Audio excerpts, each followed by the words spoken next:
មើលអ្នកចំវិញប្រយ័ត្នសំណាងសំណាងទីជាមួយម្ដាយសំណាងបានសំណាងម្ដាយទាំងផ្លែមានថាមាន1គីឡូក្រាម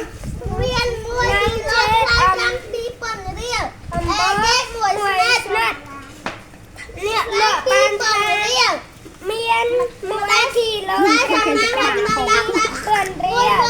ហើយ1ស្និតទៅក៏អាប់ដាក់2000រៀល500រៀល100រៀលមកវិញសំណាក់ដល់រៀលលក់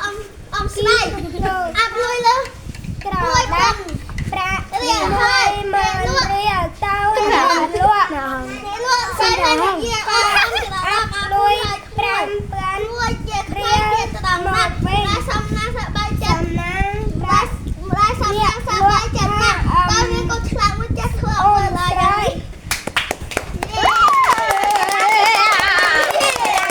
គេអានលឿនតែមានចន្លោះអត់មិត្តភ័ក្ដិនៅជុំវិញអត់ចន្លោះអត់លងពាក្យទេអញ្ចឹង